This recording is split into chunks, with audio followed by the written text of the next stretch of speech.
무지갯빛 희망을 찾아가는 시사 프로그램 열린 세상 오늘.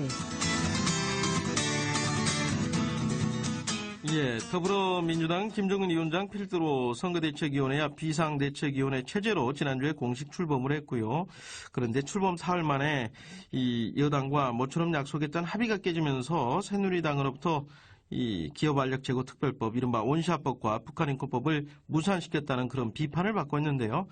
더불어민주당 이용섭 비상대책위원 겸 선거대책위원을 연결해서 현안에 대한 견해 들어보겠습니다. 이용섭 비대위원님 안녕하십니까? 예, 안녕하십니까? 네. 지난주에 이제 더불어민주당이 비대위 체제로 공식 출범을 했는데요. 어떻게 비대위 체제 출범 어떤 기대를 좀 해보고 계십니까? 우선 총선에서 승리할 수 있겠다는 희망이 살아나고 있고요. 네. 문재인 대표의 백의 정군과 함께 이 김종인 비대위 체제가 출범했지 않습니까? 네. 그러면서 인재 영입 효과가 나타나면서 당이 빠르게 안정되고 있고 지지율도 상승하고 있습니다. 예. 아시는 것처럼 의원들의 탈당도 사실상 멈췄고요. 네. 이 더불어민주당의 변화에 대해서 저는 국민들께서 화답하고 계신다 이렇게 생각을 하고요. 네. 앞으로 김종인 선대위가 공정하고 투명한 선거 관리를 통해서 유능하고 참신한 인물들을 공천하고 또 이 민생 문제를 해결할 수 있는 좋은 정책들을 제시하면 아마 4.13 총선에서 큰 좋은 성과 거두지 않겠는가 그렇게 네. 생각을 합니다. 다만 당연적으로 포함됐어야 할 이종걸 원내대표가 사실상 비대위 인선에서 빠졌고, 더구나 지난번 의원총회에서 여야 원내대표가 합의한 이 쟁점법안 합의문이 폐기가 되면서 원내대표 설 자리가 사실상 사라지고 만 것 아닌가. 앞으로 여당과의 협상이 과연 원활하게 이루어질 수 있겠는가, 이런 우려의 목소리가 정치권 안팎에서 나오는데요. 이용섭 위원님 보시기는 어떻습니까? 이건 순전히 오해입니다. 아마 언론에서는 이종걸 원내대표가 비대위에서 제외된 것을 무슨 정치적 의도가 있는 것으로 자꾸 해석하려고 하는 것 같은데요. 네. 저도 그래서 김종인 비대위원장에게 여쭤봤어요. 그 이유를. 예. 그랬더니만 이게 과거 최고위 체제에서 비대위 체제로 바뀌면서 일부 착오가 있었던 것 같아요. 네. 무슨 얘기냐면 과거 최고위 체제에서는 원내대표가 말씀하신 것처럼 당연직 최고위원으로 네. 되어 있었습니다. 예. 근데 이제 비대위에서는 이 규정이 없어져 버린 거예요. 예. 이종걸 원내대표도 이런 사정을 이해하고 지금은 비대위에 적극적으로 참석을 하고 있습니다. 네, 다만 의결권만 없는 쪽으로 정리를 그래서 한 겁니까? 우선 어제 우리 당에서 광주에서 비대위하고 선대위 연석회의를 했는데 여기까지 오셔서 참석을 했고요. 네. 실은 의결권이라고 하는 게 큰 의미가 없습니다. 거기서 원내대표가 적극적으로 의견을 개진할 수가 있고 네. 또 김종인 위원장이 다른 비대위원과 동일한 자격으로 이종걸 원내대표가 참여한다 이렇게 얘기를 했기 때문에 사실상의 의결권은 저는 확보됐다고 보고요. 지금 어떤 불협화음이나 오해도 없다. 그리고 원내대표가 여당과 협의하는데 어떤 장애 요소도 없다 이렇게 확실하게 말씀을 드리겠습니다. 예. 이 비대위 체제 출범 사흘 만에 여야 원내 합의가 이제 깨지다 보니까 여당에서는 앞서 새누리당 홍일표 의원도 그런 말씀하셨는데요. 여당에서는 그래도 김정인 비대위 체제를 상당히 좀 존중을 하고요. 좀 지켜보려고 그랬는데 도로 민주당이 된 거 아닌가. 강경파들이 여권 출신인 김 위원장에 대해서 좀 뭔가 발목 잡힌 거 아닌가. 강경파 의원들에게 이런 우려, 좀 안타까운 말씀을 하셨는데 이런 시각에 대해서는 어떻게 보십니까?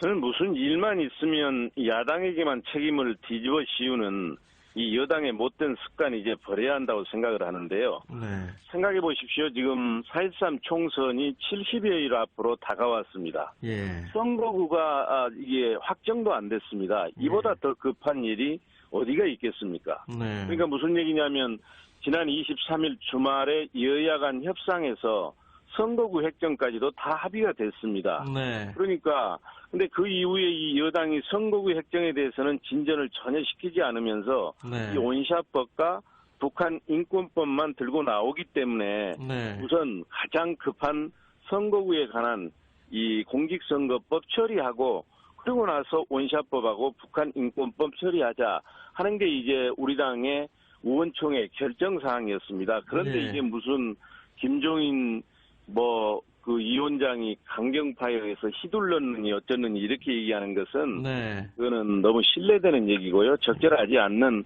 표현이라고 생각을 합니다. 예. 혹시 말이죠. 이 문재인 전 대표로부터 권한을 이양받았으니까 이제 김종인 위원장의 어떤 신념에 따라서 그동안 더민주당이 가져온 주요 정책들에도 변화가 있지 않을까 이런 예상들 전망들 하는데 그리고 경제 민주화가 어떤 그 김종인 그 위원장의 또 아이콘이기도 하고요. 그래서 구체적으로 어떤 변화들을 예상해 볼 수 있을까요? 정책의 생명은 신뢰입니다. 예. 신뢰는 일관성에서 나옵니다.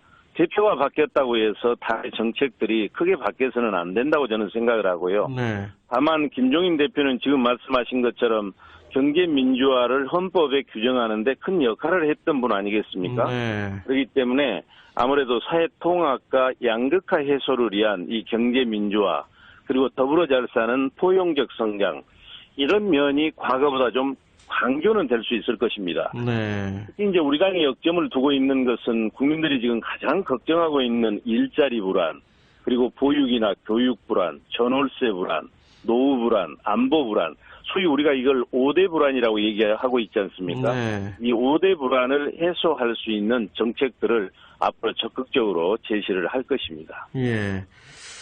혹시 선거구 액정 처리와 함께 기업완력제고법도 함께 처리한다면 기업완력제고법도 처리할 수 있는 겁니까? 당연하죠. 예. 그리고 가칭 국민의당 안철수 의원이 뭐 새누리당과 더민주를 싸잡아 비난하면서 이 국민의당이 포함된 3당 민생정책회담을 갖자 이렇게 제안을 했는데 어떻게 생각하십니까? 이 제안에 대해서? 정치적 제안으로 봅니다. 네. 상당도 하지 않았고 대표도 없는 상태에서 네. 3당 정책 대표회의를 주장하는 것은 존재감을 부각시키기 위한 정치적 의도로밖에 보이지 않는 것이죠. 예. 그리고 지금 당대표 중 내려온 문재인 전 대표 아직까지 백의종군 천명하고 있는데 4월 총선 앞두고 꾸준히 당내에서 정치권 압박에서 역할론이 제기되고 있는데요. 부산 험지 출마 필요성도 제기가 되고 있고요. 이용섭 의원께서는 이 총선에서의 문재인 역할론에 대해서는 어떤 견해를 갖고 계십니까? 아시는 것처럼 문재인 전 대표는 지난 대통령 선거에서 1,470만 표인데요. 이 득표를 한 우리 당의 소중한 자산이거든요. 예. 지금 양산에 내려가서 휴식과 충전 시간을 보내고 있는데 아마 지금 본인께서 총선 승리를 위한 본인의 역할에 대해 진지하게 고민을 하고 있을 거라고 생각을 하고요. 예. 본인이 이미 백의종군하겠다 이렇게 밝혔지 않습니까? 네. 그래서 저는 좀 보면 당에 도움이 되는 방향으로 앞으로 행보를 할 거라고 생각을 합니다. 예. 뭐 출마가 됐든 아니든지 간에. 예. 그리고 지금 호남 지역 인적 쇄신 수준도 관심을 끌고 있는데요. 물론 선대위 차원의 논의가 앞으로 있겠습니다만은 이미 호남 현역 의원들이 대거 국민의당으로 빠져나간 상황 아니겠습니까? 그래서 현역 의원 20% 컷오프 실시해야 한다고 보시는 건지 아니면 뭐 또 다른 공천 방식을 검토해야 된다고 보십니까? 저는 혁신위원회에서 만들었던 공천 기준의 본질은 반드시 지켜져야 된다 이렇게 생각을 하고요. 다만 이제 그동안 여건 변화가 있었기 때문에 여기에 부응하는 차원에서 일부 보완은 가능하다고 생각을 하고요. 현역 의원 20% 컷오프도 이런 원칙에 따라서 처리하면 될 것입니다. 그러니까 무슨 얘기냐면 우리 현역 의원 컷오프 20%의 목적이라고 하는 게 문제 있는 의원들을 탈락시키고 참신한 인물들을 수혈하자는 그런 의미 아니겠습니까? 근데 컷오프 대상이 되는 의원들이 대부분 탈당을 해가지고 다른 당으로 가버렸어요. 그렇기 때문에 저는 20% 숫자에는 얽매일 필요가 없다 이렇게 생각을 하는 것이죠. 예, 좀 탄력적으로 본질을 보자 이런 말씀이시네요. 그리고 내일 창당대회를 앞둔 국민의당 원내교섭단체 구성위에서 지금 한 3명이 부족한 상황인데 앞서도 말씀하셨지만 글쎄요, 이 더민주 소속 의원들의 탈당, 신당행은 더 이상 없을 것이다 이렇게 보십니까? 저는 그렇게 봅니다만 저쪽에서 집요하게 이제 그 원내 교섭단체를 만들기 위해서 집요하게 노력을 하고 있기 때문에 의외의 변수가 있을지는 모르겠습니다. 그리고 문재인 전 대표가 사퇴 전에 정의당과 합의한 범야권 전략협의체 구성 문제요. 이걸 어떻게 구체화시켜 나갈 것인가도 관건인데 당장 지금 국민의당이 더민주화의 선거연대에서는 상당히 회의적인 상황이고요.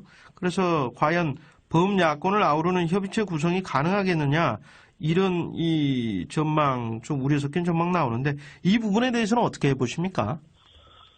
지금 거대 여당인 새누리당과 경쟁에서 이기기 위해서는 지금 야권의 연대가 저는 꼭 필요하다고 보고요. 예. 야권이 하나로 똘똘 뭉쳐도 이길까 말까 한 어려운 상황 아니겠습니까? 예. 그렇기 때문에 정의당과 이 범야권 전략협의체 구성 방안은 발전시켜 나가고 네. 이제 국민의당이 공식적으로 이제 곧 창당이 되지 않겠습니까? 네. 그때 이제 연대 방안을 범야권 차원으로 확대해가면 될 것이다 이렇게 봅니다. 예. 저는 기본적으로 야권이 호남에서는 경쟁을 하고요. 네. 호남 이외에서는 연대하는 경쟁과 연대 투트랙 전략이 새누리당에게 어부지리를 주지 않으면서 호남에서는 지역민들에게 선택권을 드리는 최상의 방안이다 이렇게 생각을 하면서 네. 투트랙 방안 그걸 제안을 하는 것이죠. 예.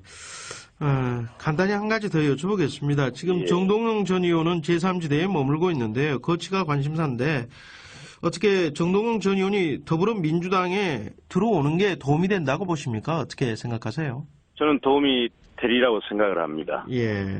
뭐 여러 가지 과거 그분이 해왔던 부분에 대해서 당 차원에서 서운한 감이 없지 않지만 예. 지금은 통합해서 새누리당을 이기는 것이 그래서 정권 교체하는 것이 민주 진보 진영의 최대 과제이기 때문에 네. 힘을 합쳐야 된다고 생각을 합니다. 그렇게 생각하고 계시네요. 네, 알겠습니다. 더불어민주당의 이용섭 비대위원 겸 선대위원과 말씀 나눠봤습니다.